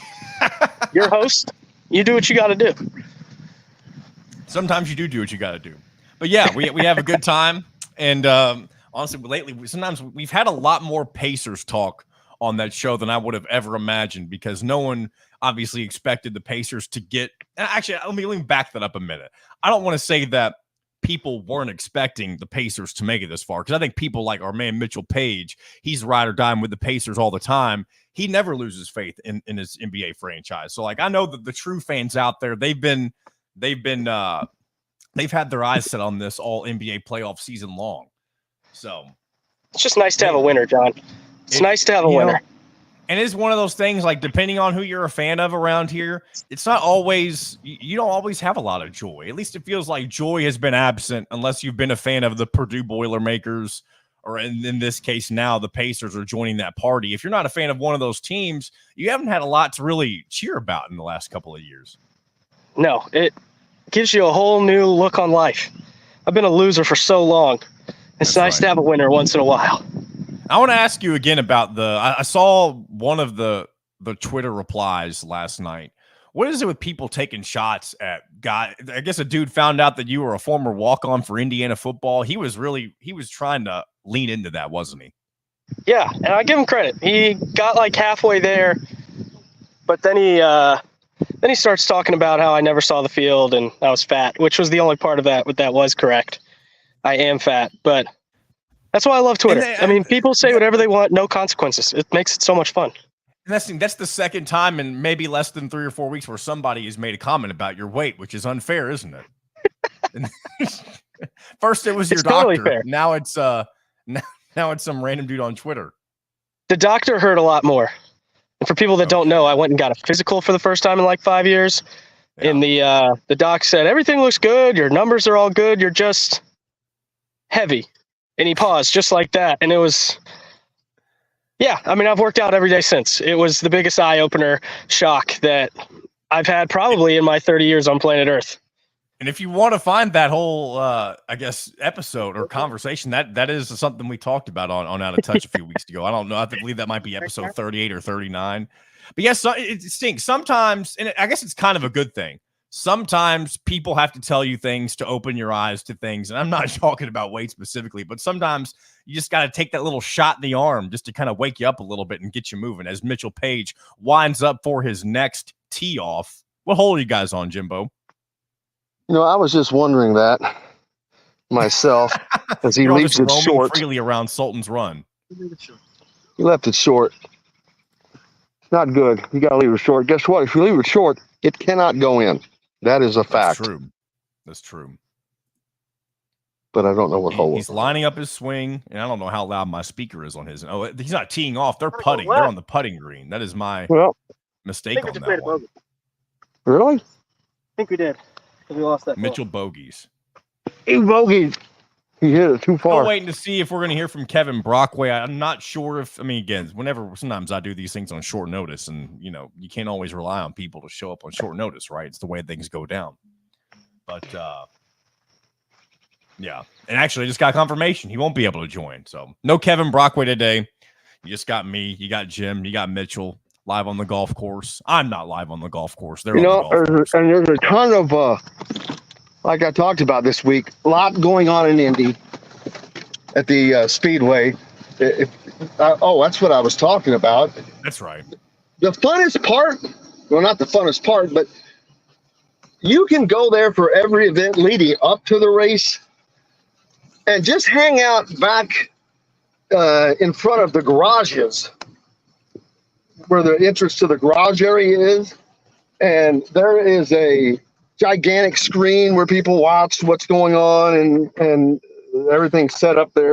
It's about it's kind of like being at the paddock at Churchill Downs. But it's just a cool area to hang out for those, because unless you are up in a seat, you can't see the track. It's so flat. I was trying to video some stuff down in the pit area. I think I posted some pictures of Pato Award walking by. Daggone it. One of the car owners, famous car owners I'm trying to think of, well known. But it's there's a lot of people in Indy. NBC has their TV staff, Jeff Burton. I don't know that Dale Jr. was there yet because he was I'm not sure if he was there just yet. I did not hear or see of him, or Danica Patrick, which she's usually involved on that team as well. But Jeff Burton was there, and you've got Jeff Gordon was there because Hendrick Motorsports is sponsoring, part sponsor on Kyle Larson's car, which it's going to be an incredible thing. I'm not. he is not a favorite to win, but it's not out of the realm of possibilities because he's in the top 5. But man, Team Penske, they have some speed. Will Power was just getting it on his 4-lap run for the pole, and it was pretty wild to see those guys go. So, and if you've never been there, you can't comprehend the speed when they just come ripping down that front stretch. It's amazing, and it's just an iconic event. We're so fortunate to have it here. But think about I talked about it before. We always have the Derby to start the month of May and the Indy 500 to end the month of May. This year, in between, we had the PGA also. Yep. And Scotty Scheffler. You might as well throw that in there as bonus. A little bonus coverage. That was its own thing, yeah. Yeah, but the Kentucky Derby, the PGA Championship, and the Indianapolis 500, all within a matter of 3 weeks within this proximity. How many people went to the PGA? I know it's a ton. It's 6 figures in totality. So add that to the close to 300,000 that went to the Oaks and the Derby. Add that to the 300,000 that will go to the Indianapolis 500 alone. You're starting to creep up to 750,000 people in that short of time right here in sporting events. And one thing that's crazy too is a lot of people, at least around, if you're familiar with the area, people probably don't think about this. The Indianapolis Motor Speedway is the largest arena, stadium, whatever you want to call it, in the United States. The amount of capacity it can hold. It may be one of the largest. It may be the entire world. I don't know if I can confirm that. I do know it's largest in the United States. But the fact that you have a venue that holds that many people, that consistently brings in the amount of race fans, that goes to show that along with Churchill Downs and the events that they hold, to have both of those things going on in such a short amount of buffering. And then you mentioned the PGA. It's really cool to have both of those, really 2 of the longest continuous events, sporting events in the U.S., and to have them so close to each other is pretty cool for this area of the country, for sure. And we'll talk about this when I'm back in studio tomorrow. But something that I caught that I want to talk about is the new players tournament. We got a little bit of glitchy Jimbo for a little. Oh, there we go. He's back. Oh yeah, the players tournament. I was just talking about. Yeah, I heard the back part of that. I mentioned that to you last week. So yeah, for those of you Indiana basketball fans, and there's tons of you. Yeah, Mitchell, you may have heard some of this too. I may have brought this basketball. Up to you. NIL thing now. Yeah. So Indiana, obviously, they're going to be playing in the Battle for Atlantis as part of their MTE event this coming fall for college basketball season. There's Maui Invitational, there's plenty of others, but Indiana will be traveling to the Bahamas. Well, one of the teams that was supposed to be in this event, Creighton, obviously coming off a really great season, really a great couple of seasons, and about a week or so ago, Creighton decided that they were not going to play in the Battle for Atlantis. I believe they actually got bought out of it by the event that they're going to play in, which I believe is called the Players Tournament, something along those lines. And what it is all of the teams that are participating in this event, I think there's 8 teams, they're going to be given a certain amount of money for their NIL collectives to be able to use in the future just for participating in this event.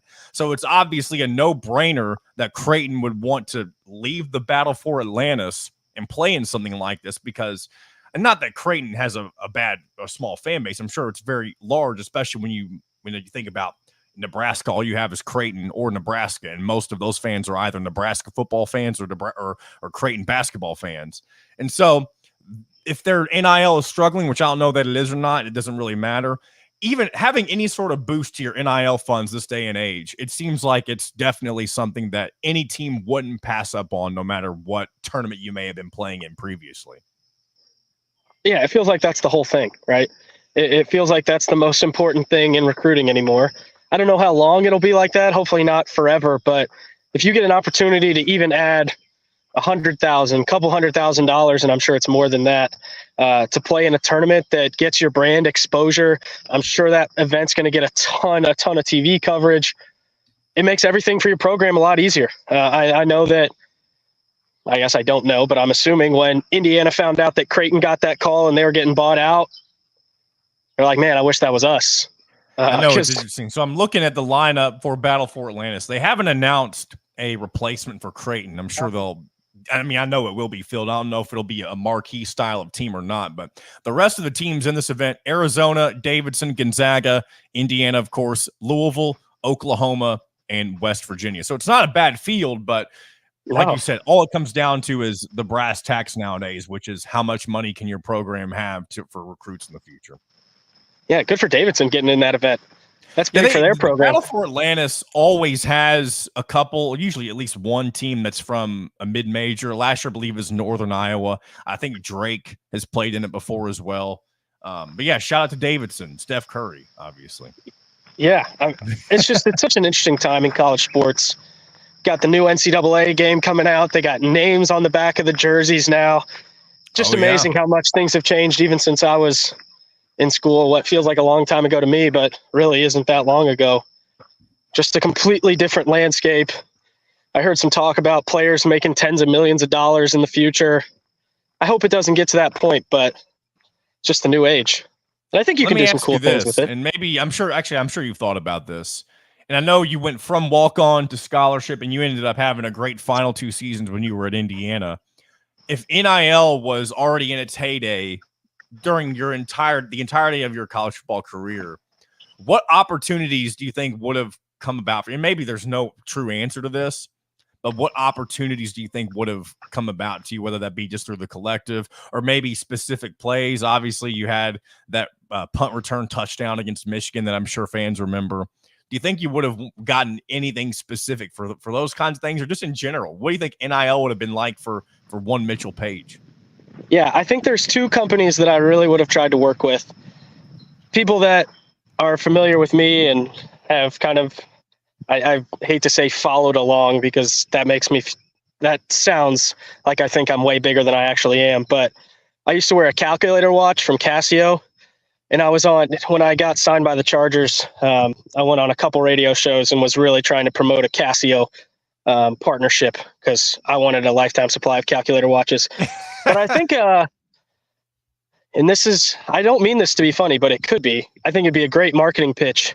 Any kind of ladder or step stool company, like for it's like a height joke, that kind of thing. Film me getting to like the top cabinet with one of their ladders. I think it would have been a great opportunity. You don't have a bunch of marketing you can do with a ladder company. I think that would have been very funny. And I think that, I don't know that I would have, I never had the pop that some of the other guys had on the team. So I would have had to find something niche for sure, but who knows? I like to think I would have done okay in it. I'm going to ask you, we'll get to our next break here in a minute, but I'm going to ask you something that I've talked with, unless we're handing the camera back to Jim. Yeah, he's got a putt. He's got a putt.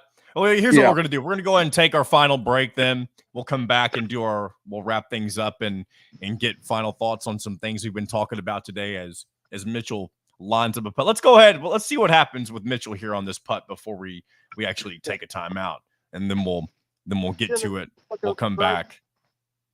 He's lining it up again. Beautiful day out on Sultan's Run from my perspective, as somebody who's just kind of watching them have a good time back from the comforts of my home studio. But here we go. He always just short. Short. He's just always got it. The pressure got to you, Mitchell. I hate to say it, but I put you on the spot.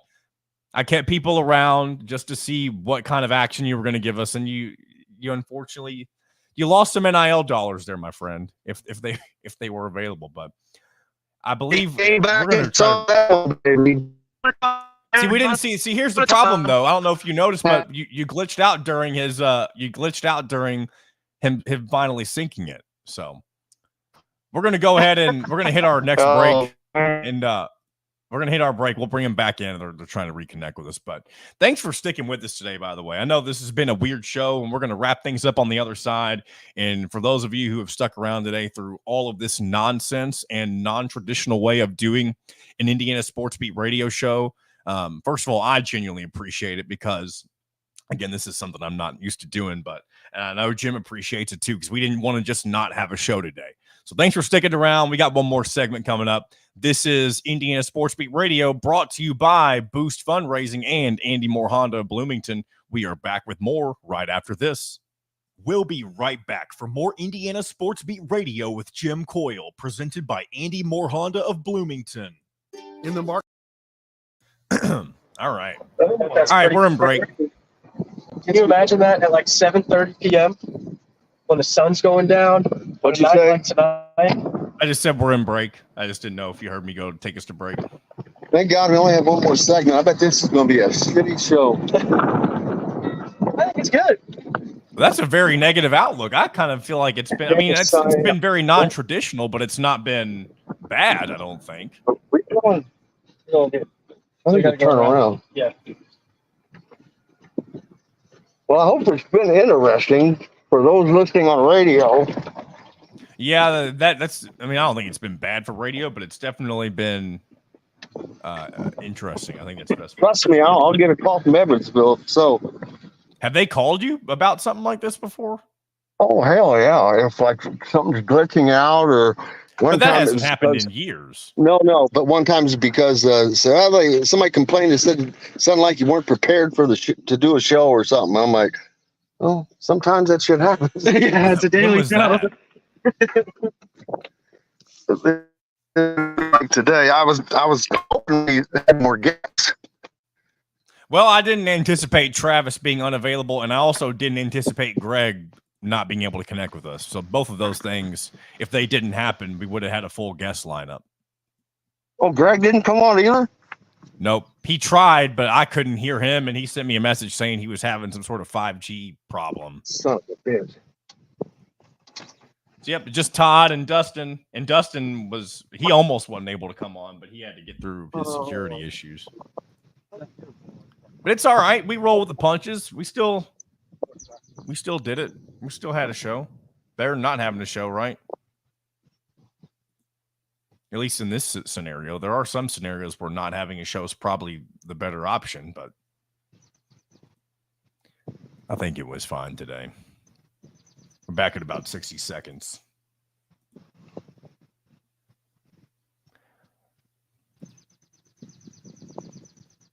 Appreciate y'all who have enjoyed it, who are voicing that. I know this is not something you would want to see every day, and it obviously won't be, but hey, sometimes you got to change things up a little bit. I've been driving the ball well, man. Consistently. Not far, but. There you go. I was going to say, momentarily, you'll be able to actually think about the ball. All right. Market and Table has the largest selection of in-house made products around and everything you need to make a gourmet meal at home. Or pick out a tomahawk steak or a grouper filet and enjoy it cooked to perfection in Chop Shop Steakhouse. Chop Shop, Market and Table, a part of the Wild Food Group, is your butcher, baker, and fish house, no matter where you live. This segment is brought to you by Bubba's 33 in Clarksville and Evansville. Pizza, burgers, beer.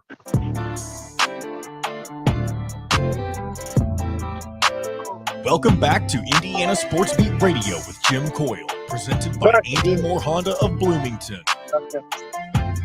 Welcome back, Indiana Sports Beat Radio. Final segment here on a Monday as Jim, Coyle, and Mitchell Paige are having fun on the golf course down in Jasper. And I'm just back in the studio kind of just driving the ship today as they go out and have a good time playing some golf. And Mitchell, I know you are somebody who is you have a passion for everything that you do, whether it be the sports that you played in, the teams that you're a part of or fans of. And I know the other one is golf. You are somebody who, even though you play it, I don't even want to call it casually. You play in tournaments. You love to do golf in all sorts of facets. But you're the kind of guy who, if you're not having a good day, you're pissed, right? That's kind of who you are. Yes. Yeah. If I'm going to do something, I don't have a ton of hobbies, but the hobbies that I do have, I'm like 110% committed. That's all I think about. Golf just happens to be what I'm doing right now. Yeah. And that's how it had to be when you played football. Yeah. Yeah. Yeah. You give everything your all, because if you want to be good at something, you kind of have to give most, if not all of your attention to it. So Mitchell, I'm going to ask you something that I talked about with Todd Leary earlier. And I know Jim's talked about it a lot too. And I'm going to get your thoughts on this. The open scholarship in this day and age of college basketball. And Indiana is obviously in a spot right now where they can either fill that with maybe a lower profile freshman, or maybe even a lower profile transfer, depending on who's truly interested in that spot, if anybody. But one thing that's been discussed on, and I feel like multiple facets, is how important is it to fill that last scholarship in this day and age, whenever it's tough to sell it, whenever you've already given away a giant portion of your NIL money. You probably promise players, maybe not. I mean, you can only promise so much playing time depending on what happens between now and November, but it's really hard to sell that final scholarship to somebody when they look at your roster and they see guys who they know are going to be major factors in playing next year and that kind of thing. So how important do you think it is to fill that scholarship?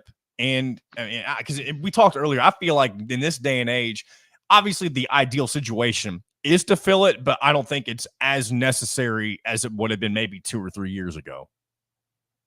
Yeah, I mean, I think I've heard you talk about having bodies is important. Just being able to throw guys out there if you need it, having somebody that can fill a role, maybe a big that can guard a couple different positions. But kids are just looking to play now. They want to play. They see these transfers that go somewhere and break out, and then all of a sudden they're a first-round draft pick. Khalil Ware is a fantastic example of that. And now we haven't had the draft yet, but everything about him at Oregon is he doesn't care. He doesn't try. He's super skilled, but just doesn't have the drive. And then he comes to Indiana and shows that, okay, maybe this kid has a little more drive than we thought. And by the end of the year, people are talking about him in the top 15 picks of the NBA draft. And that's what all these kids are looking for. And I'm not saying everybody has that skill set, but it's the day of going somewhere and sitting a couple years, for better or for worse, are dwindling. There's just not a lot of kids that are willing to do something like that. I think if you're not playing, you're going to transfer down for a year, try to score a bunch of points, and then come right back up. That seems to be the model for a lot of these really talented players that can help you right now. So I think their roster currently is probably what they were looking for when they set out to start the transfer portal recruiting class. This is probably what they were trying to get.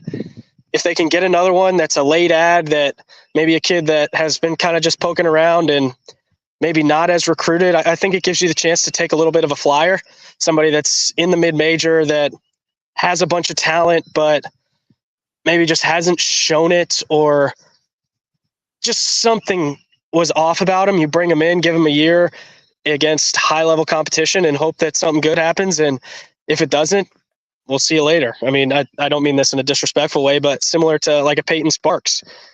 Comes in as the MAC player of the year. You take a flyer, hope he's going to be good. And for right now, he could eventually get there. But for right now, I think the game was just a little bit too quick for him. So he goes back to Ball State, gets another year of consistent play time.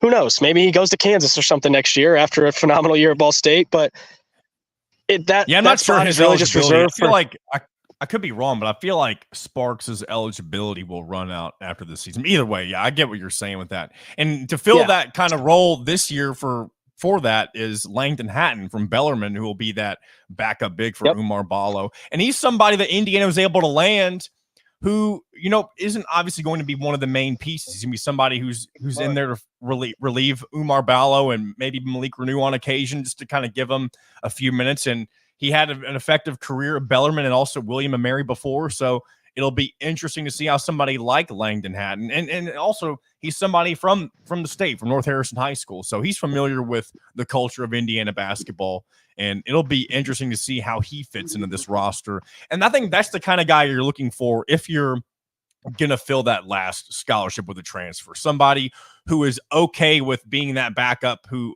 understands the kind of program that they're walking into, because that's probably the selling point that Mike Woodson gave to Langdon Hatton, that he's going to be a factor in games, maybe not every game. And there may be some games where he doesn't see the floor hardly at all. I'm not predicting that be the case. It just depends on what his production ends up being like in the early going, whenever he has the opportunity to cut his teeth against teams like Eastern Illinois, kind of the no names, or at least the lower tier schools that Indiana actually at times in the past few seasons has struggled with. They never lost to those kinds of teams.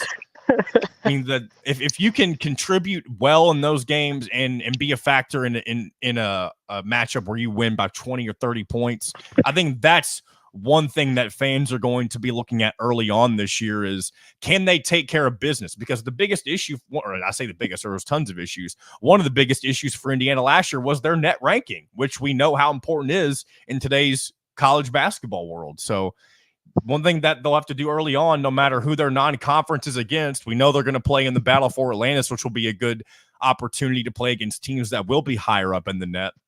But you've got to take care of business against the lower tier teams, the quad 3 and quad 4, even to an extent. Hopefully you don't have a lot of quad 4 games. Obviously playing in those quad 4 games hurts your net unless you're able to beat those teams by 30 or 40 points. So it'll be interesting to see, Jim, what Indiana does in those games when they come around next year. Yeah, first thing they're going to have to do is get together as a team. You've got all those new faces that are all going to be seeing substantial playing time. They've got to get together on that and be a unit as soon as possible, because you don't have, for the reasons you just talked about, before you could kind of use that as tune-ups and all that, which they genuinely are, but at the same time, you got to take care of business. And if you don't, it's a mark on you that will follow you for the remainder of the season, up to the postseason. Yeah. Real quick, somebody asked on the Andy Moore Honda hotline, were you all able to find that golf ball that was stuck in the weeds? Heck no. That's what you call a lost ball in high weeds. That's the way it goes sometimes. What hole are we coming up on here? Y'all been going at it all day there at Sultan's Run. We on 17? Yeah. We were on 17, but we started on 12. Okay, so you're making your way around from not necessarily the beginning. So it's what's called a shotgun start. That's right. I think I mentioned this before, maybe not on this show, but I appreciate what golf is and the beauty of playing out in nature and all that kind of stuff. And I was never good at golf as a kid. Whenever I was young in elementary school, believe it or not, I was in a golf. It wasn't like a team. It was more of a club. And I did it in 4th and 5th grade. And we played at Twilight Golf Course down in Jeffersonville back when that was still a thing. Oh, yeah. And that was, and I don't want to say it was a bad experience, but I learned early that it is not for me. And maybe if I picked up a club nowadays, I would change my mind, because when you pick up a club at 4th and 5th grade, you're not going to be good at it. I mean, you might be okay. You might think it's fun, but you're not going to be good unless you're a child prodigy. Thousands and thousands. Of that, but yeah, no, I did. Thousands and thousands of hours, John. That's the answer. When did you start playing golf then, Mitchell, as somebody who does it all the time? Probably 6th grade is when I tried to actually be good. My start is a story of humiliation. We have a family tournament every year, and first time playing in it, and I was a basketball player, football player. I was pretty good growing up, but I never really played golf, but I was used to winning, right? Yeah. And I was a 6th grader who thought he should win the family tournament, and I did not. So from there, it was time to start practicing. And I just got addicted, absolutely addicted. So now I got to make one more putt. One more.